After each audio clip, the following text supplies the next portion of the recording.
السلام علیکم ورحمۃ اللہ وبرکاتہ۔ بسم اللہ الرحمن الرحیم۔ الحمد للہ والصلاة والسلام علی رسول اللہ وعلی آلہ واصحابہ اجمعین۔ محترم سامعین کرام، آپ سن رہے ہیں شرک کا بیان پارٹ نمبر 7۔ بہت سے مسلمان مدد کے لیے اولیاؤں، بزرگوں اور پیروں کو پکارتے ہیں، ان سے مدد مانگتے ہیں، حالانکہ یہ سراسر شرک ہے، بلکہ شرک اکبر ہے۔ جن بزرگوں کو سب سے زیادہ مدد کے لیے پکارا جاتا ہے ان میں سر فہرست شیخ عبدالقادر جیلانی رحمۃ اللہ علیہ ہیں۔ آپ ان سے پوچھئے کہ یہ کون ہیں، کہاں کے رہنے والے تھے، کب پیدا ہوئے، نہیں بتا سکتے، انہیں معلوم نہیں ہوگا، لیکن مدد کے لیے ان کو پکارتے ہیں، بلکہ لوگوں نے ان کو غوث اعظم نام رکھا، غوث پاک، غوث اعظم۔ غوث کے معنی ہوتے غوث، غین واو ثا، غوث کے معنی ہوتے مدد۔ غوث اعظم یعنی وہ لوگ یہ عقیدہ رکھتے ہیں کہ یہ بہت بڑے مددگار ہیں، اس لیے ان کو غوث اعظم کہا جاتا ہے۔ اللہ اکبر، انا للہ و انا الیہ راجعون۔ سب سے بڑا مددگار تو اللہ سبحانہ و تعالی ہے، کوئی بھی بزرگ رسول نہیں ہے، پیغمبر نہیں ہے، کوئی صحابی نہیں ہے، تو پھر بعد کے آنے والے کوئی بزرگ غوث اعظم کیسے ہو سکتے ہیں؟ لہٰذا ان کو غوث اعظم کہنا سراسر غلط ہے، غوث پاک کہنا صحیح نہیں ہے۔ اب آئیے دیکھتے ہیں کہ یہ عبدالقادر جیلانی رحمۃ اللہ علیہ کون ہیں، کہاں کے رہنے والے تھے، ان کی پیدائش کب ہوئی۔ عبدالقادر جیلانی رحمۃ اللہ علیہ، ان کا پورا نام اس طرح سے ہے: ابو محمد عبدالقادر بن ابی صالح عبداللہ حنبلی، یہ ان کا پورا نام ہے۔ حنبلی یعنی حنبلی مسلک پر چلتے تھے۔ سبحان اللہ، گویا یہ حنبلی مسلک کے حساب سے حنبلی تھے، حنبلی مسلک کو، ایک ہے حنفی، مالکی، شافعی اور حنبلی۔ تو عبدالقادر جیلانی رحمۃ اللہ علیہ حنبلی مسلک کو فالو کرتے تھے۔ اور غور کیجئے کہ آج جو لوگ ان کا سب سے زیادہ نام لیتے ہیں وہ حنبلی مسلک پر بالکل نہیں ہے، دور دور تک نہیں ہے، بلکہ حنبلی مسلک کو گالیاں دیتے، برا بھلا کہتے، جبکہ خود شیخ رحمۃ اللہ علیہ حنبلی مسلک تھے۔ ان کی پیدائش جیلان میں ہوئی۔ جیلان ایک جگہ کا نام ہے عراق کے اندر، اسی سے لیے ان کو جیلانی کہتے ہیں، عبدالقادر جیلانی۔ تو جیلانی ان کا نام نہیں ہے، بلکہ اس شہر کا نام ہے جیلان، جہاں پر شیخ رحمۃ اللہ علیہ کی پیدائش ہوئی تھی۔ اب بہت سے مسلمان ایسے ہی جو اپنا نام رکھتے ہیں ان کی محبت میں جیلانی، شاید وہ یہ سمجھتے ہیں کہ شیخ کا نام جیلانی تھا، نہیں، ان کا نام عبدالقادر تھا، جیلانی شہر کا نام ہے۔ تاریخ پیدائش ہے 471 ہجری، یعنی 471 ہجری، گویا کہ تقریباً آج سے 900 سال پہلے کے ہیں۔ سیر و اعلام النبلاء میں امام ذہبی نے لکھا، سیر و اعلام النبلاء بہت عظیم، بہت اہم کتاب ہے، پوری دنیا کے علماء اس کتاب کو پڑھتے ہیں، اس سے استفادہ کرتے ہیں، ہر مسلک کے علماء۔ اس میں دیکھیے جلد نمبر 20 صفحہ نمبر 439 سے 451 تک انہوں نے لکھا ہے کہ عبدالقادر جیلانی رحمۃ اللہ علیہ یہ حنبلی مسلک کے امام تھے، فقیہ تھے، دیندار تھے، متقی، پرہیزگار تھے، اور ہمیشہ اللہ کے ذکر و اذکار میں مشغول رہتے تھے۔ سیریل نمبر اگر دیکھیں اس کتاب کے اندر، اگر آپ کو چیک کرنا ہو تو سیر و اعلام النبلاء سیریل نمبر میں 286 یعنی 286 میں آپ کو مل جائے گا۔ اسی کتاب کے اندر یہ بھی لکھا ہوا ہے کہ ان کے ایک بیٹے عبدالرزاق نے کہا کہ ٹوٹل ان کے پاس 49 اولاد تھی، یعنی 49، جس میں سے 27 بیٹا اور 22 بیٹیاں تھیں۔ سب سے بڑے بیٹے کا نام عبدالوہاب تھا۔ شیخ عبدالقادر جیلانی رحمۃ اللہ علیہ کے سب سے پہلے بیٹے کا نام عبدالوہاب تھا۔ اور آج دیکھیے یہی لوگ عبد الوہاب نام سے کتنا چڑھتے ہیں، کتنا دور بھاگتے ہیں، اور لوگوں کے اندر کتنی نفرت پیدا کرتے ہیں۔ خود شیخ صاحب کے بیٹے کا نام تھا عبد الوہاب، اور لوگ وہابی کے نام سے کیسے چڑھاتے ہیں، انا للہ و انا الیہ راجعون۔ حالانکہ وہاب یہ اللہ سبحانہ و تعالیٰ کا نام ہے، اللہ کی صفت ہے، اور عبد الوہاب یعنی وہاب کا بیٹا، اللہ کا بندہ۔ بہرحال ایک اور کتاب ہے البدایہ والنہایہ حافظ ابن کثیر کی، بہت عظیم کتاب ہے یہ۔ اس کتاب کو بھی پوری دنیا کے علماء، سارے مسلک کے لوگ پڑھتے ہیں۔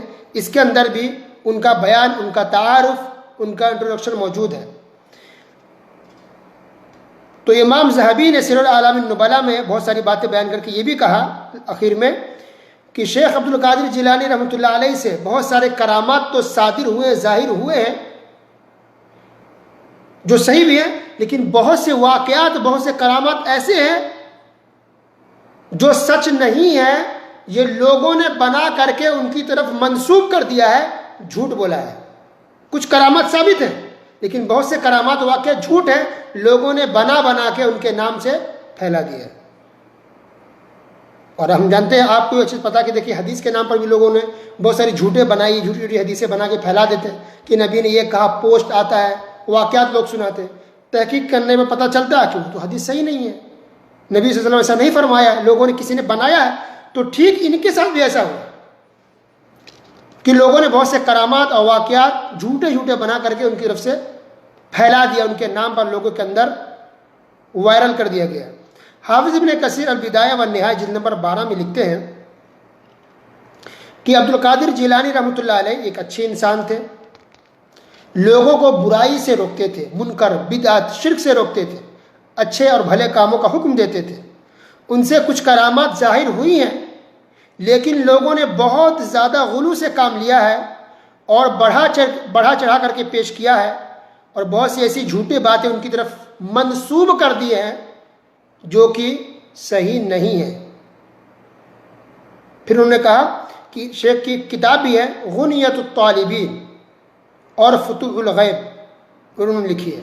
کاش کہ لوگ آج غنیۃ الطالبین کو پڑھ لیں۔ شیخ عبد القادر جیلانی رحمۃ اللہ علیہ کی کتاب ہے غنیۃ الطالبین۔ جو لوگ سب سے زیادہ ان کا نام لیتے ہیں وہی لوگ ان کی کتاب تک نہیں پڑھتے۔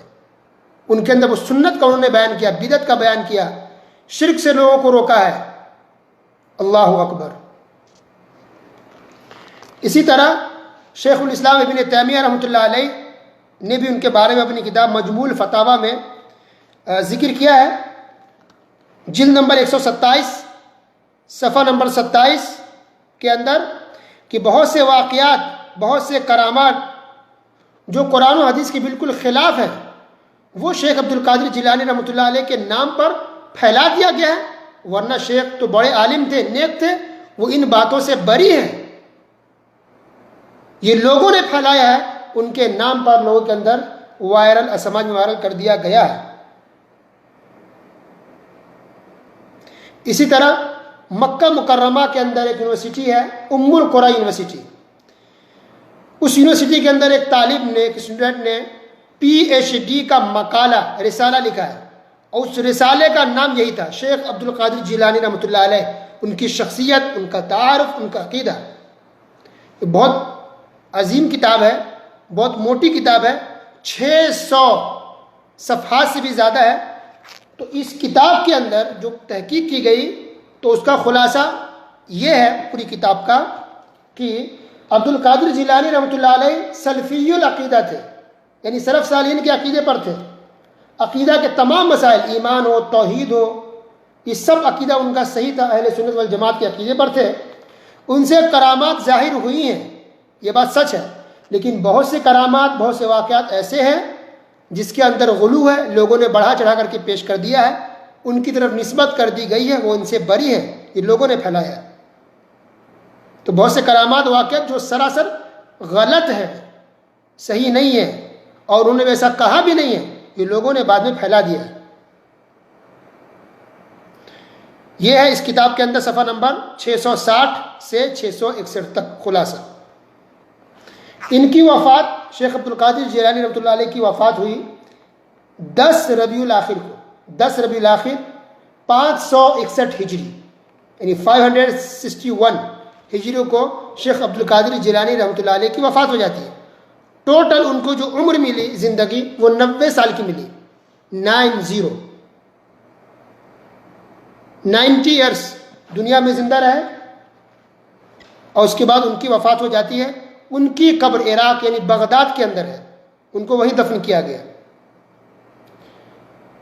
اب ان باتوں سے پتہ چلا کہ وہ بڑے عالم تھے, نیک تھے, متقی تھے, پرہیزگار تھے. یہ بات صحیح ہے بالکل. لیکن جو لوگ مدد کے لیے ان کو پکار رہے ہیں, غوث اعظم کا نام دے رہے ہیں, غوث پاک کا نام دے رہے ہیں, یہ سراسر غلط ہے. شیخ عبد القادر جیلانی رحمۃ اللہ علیہ ان باتوں سے بالکل بری ہیں. کبھی بھی انہوں نے کسی بھی شاگرد سے, اپنے مرید سے کبھی نہیں کہا کہ تم مدد کے لیے مجھے پکارنا, مدد کے لیے مجھے یاد کرنا, مجھ سے مانگنا. ایسا کبھی نہیں ہو سکتا.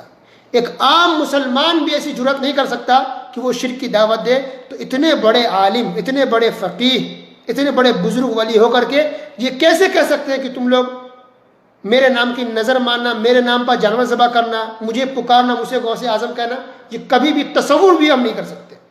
لہٰذا دیکھا جائے تو صحیح معنوں میں بزرگوں سے, اولیاء سے ہم محبت کرنے والے ہم لوگ ہیں. ہم لوگ صحیح معنوں میں شیخ عبد القادر جیلانی رحمۃ اللہ علیہ یا اس طرح کے دیگر جو اولیاء بزرگ ہیں ان سے سچی محبت کرنے والے ہم لوگ ہیں. ان کے طریقوں پر چلنے والے ہم لوگ ہیں, ان کے صحیح راستوں پر چلنے والے حقیقت میں ہم لوگ ہیں. لیکن جو لوگ ان کا نام لیتے ہیں, حقیقت تو یہ کہ خود وہ لوگ ان کے طریقے پر نہیں چل رہے ہیں. اللہ سبحانہ و تعالی ہمارے دلوں کو, آنکھوں کو کھول دے, ہم توحید پر چلیں. جس طرح سے بزرگ اولیاء توحید پر چلتے تھے, لوگوں کو شرک سے روکتے تھے, ایک اللہ کو پکارتے تھے. وہ بھی بیمار پڑتے تھے, وہ بھی پریشان ہوتے تھے, وہ بھی دعا کے لیے اللہ کے سامنے ہاتھ پھیلاتے تھے, وہ بھی روتے اور گڑگڑاتے تھے, روتے ہوئے گڑگڑاتے ہوئے دنیا سے چلے گئے. اسی طرح رسول پیغمبر بھی ہمیشہ اللہ سے دعا کرتے رہے, وہ بھی بیمار پڑتے رہے. ابراہیم علیہ السلام نے بھی کہا کہ میں بیمار پڑتا ہوں تو شفا اللہ دیتا ہے. ایوب علیہ السلام نے کہا اللہ میں بیمار ہوں مجھے شفا دے, دعا کرتے رہے. کئی سال کے بعد اللہ سبحانہ وتعالی نے دعا قبول کی تو ایوب علیہ السلام ٹھیک ہو گئے. یونس علیہ السلام مچھلی کے پیٹ میں چلے گئے, دعا کرتے رہے, توبہ استغفار کرتے رہے. جب توبہ استغفار کے اللہ سے معافی مانگی تو مچھلی کو حکم ہوا تو مچھلی نے پیٹ سے باہر نکال دیا اور یونس علیہ السلام باہر آ گئے. اللہ سبحانہ وتعالی نے قرآن میں ذکر کیا ہے, 23ویں پارے کے اندر دیکھ لیجئے سورہ صافات کھول کر کے. اللہ سبحانہ وتعالی نے کہا کہ اگر یہ تسبیح بیان نہیں کرتے, توبہ استغفار نہیں کرتے تو قیامت تک یہ یونس مچھلی کے پیٹ میں ہی رہتے. اللہ اکبر. تو رسول کے بارے میں اللہ نے کہا کہ اگر توبہ استغفار یہ نہ کیے ہوتے, تسبیح بیان نہ کیے ہوتے تو قیامت تک یہ مچھلی کے پیٹ میں رہتے. تو رسول کے اندر اتنا پاور نہیں ہے کہ وہ خود بخود مچھلی کے پیٹ سے آ جائے, مصیبت پریشانی سے باہر نکل جائے. تو پھر بعد کے آنے والے کوئی بزرگ, کوئی ولی, کوئی پیر کے اندر اتنی طاقت کیسے ہو سکتی ہے کہ وہ آپ کی پریشانی کو دور کرے, وہ آپ کو شفا دے دے, وہ آپ کو اولاد دے دے, وہ آپ کو رزق دے دے؟ ایسا نہیں ہو سکتا. یہ لوگوں نے بدعت اور شرک کا بازار گرم کیا ہے. اللہ کے واسطے توبہ استغفار کریں, توحید پر آئیے, سنت پر آئیے, صحیح اسلام کو سمجھیے اور صحیح اسلام پر عمل کریں. وصلی اللہ علی نبینا محمد وعلی آلہ وصحبہ اجمعین. والسلام علیکم ورحمۃ اللہ وبرکاتہ.